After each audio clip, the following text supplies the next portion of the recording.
Well, hello there. It's Beards and Bangers, and I'm once again in the Abingdon area because I'm going to review a car that I own myself. I don't own this particular car, but I own the same model. This is a slightly earlier variant. The reason I want to make this video is I want to see if there's a difference between different cars. Same model, same spec, different car. Let's have a look. Welcome to Beards and Bangers. So I'm here with Chris Taylor, and this is the car that gave me my name for Chris, Lack Appeal. So this one, yeah, it's a solar red MG Rover product. Just the paint always goes wrong. Now Chris was talking to me about selling this car, but we've just driven over here in it, and I said to him, Chris, are you sure you want to sell this? Because it looks pretty lack appeal, it looks pretty crusty. There's, you know, the roof's gone, there's a crack in there, paint's gone there, which is all a bit crusty. Look at the bonnet, that's really crusty, but this thing drives like an absolute peach. And Chris is taking a photographing the photographer. So I just want to compare this to Husley. So obviously Husley, my ZT190 is what, a year and a half younger than this one. This has got standard exhaust, standard wheels, 16s, straights, they're standard. It's got an aftermarket back box, which sounds really good. The Vismotor, let's just open the bonnet up just to remind you what the setup is with a KV6.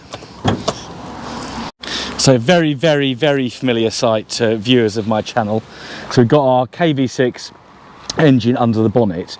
We've got these, so this setup here is a bit of a BMW trick. So it's a variable length inlet manifold, and it's controlled by the power and the balance Vismotors. Now if we just start the car up, I'm pretty sure I left it in neutral.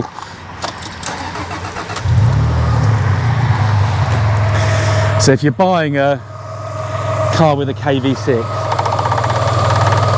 got a bit of a rattle. That rattles the radiator fan knocking. So it sounds like the valves inside this manifold are okay. So you've got sort of butterfly valves that open, the Vismotors open up these butterfly valves, and that means you get a nice even torque curve throughout the rev range.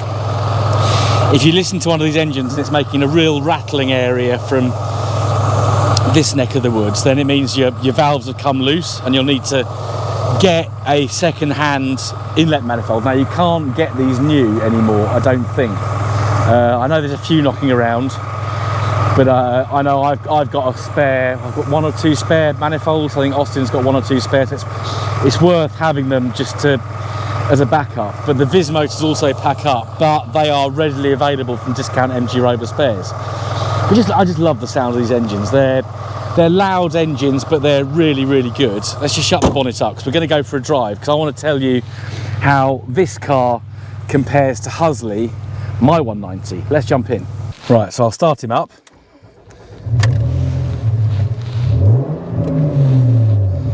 That sounds lovely. I love 190s.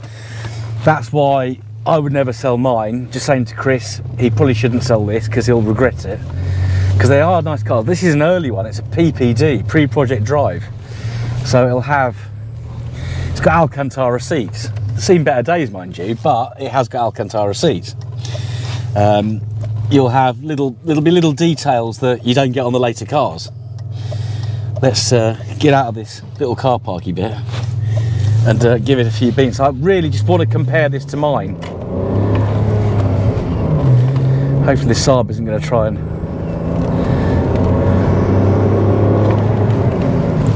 Engine note is different. That's the first thing I'm observing. The engine note is completely different.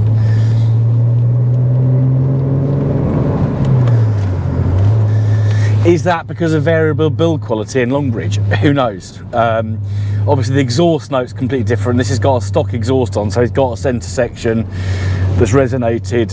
Husley is straight through. It's got a stainless steel back box. So it's a lot louder, a lot more poppy and wheezy and hissy and bangy. But the one, just having driven this sort of 10-15 minutes to get to where we were filming, here comes the rain again, this one feels nimble. The steering feels a hell of a lot lighter,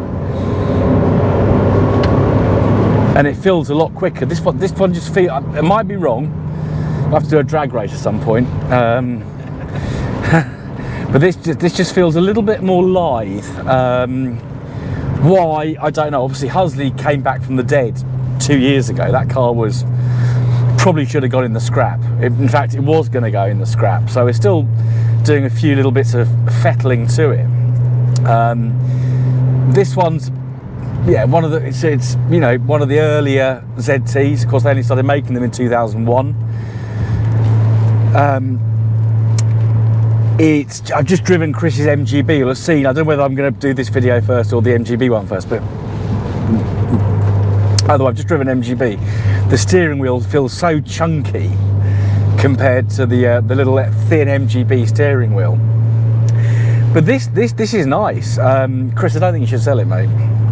I think you'll regret it.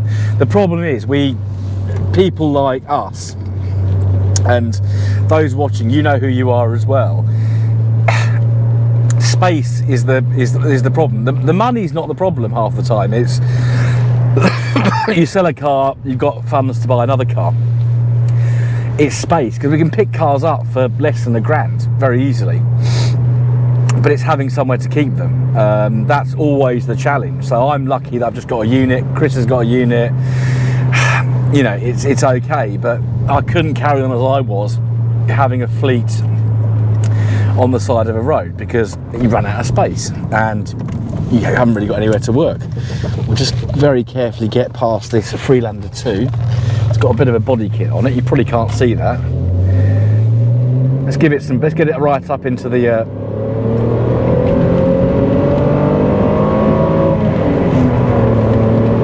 very smooth, as a KV6 should be. I would say Husley, whilst he feels slower than this car, actually revs a lot quicker, and that's probably the Viz motors. So that, if those Viz motors aren't working properly, you'll just get a normal torque curve, as if you've got a fixed inlet manifold. But this is just, yeah, it's really, really good. I like it. Yeah, the great news, I think the Viz motors are about £90 for a set, from discounts, or you can get used ones for a little bit less. But yeah, it's interesting to drive the same model car that one already owns. Do I want to buy another 190? Not at the moment. I've got, what have I got? 4 ZTs and 175. So I've got enough R40 chassis cars at the moment, and obviously we're hopefully selling 2 of those, and with a third one coming up for sale fairly soon, and then a 4th one coming up for sale even further away. We've got problems with that one. Nothing that's going to put people off, just stuff lights we can't get out for an MOT. So another R40 video on Beards and Bangers. It is the root of my channel, I guess it's fair to say. But thank you for watching. If you haven't already done so, please hit that subscribe button and bell notification so you get notified when videos like this are uploaded. Hit like, drop a comment, share with your friends, and if you're really kind, join as a channel member to get early access to content like this. Thank you for watching. I'll see you again very soon on the next episode of Beards and Bangers. Goodbye.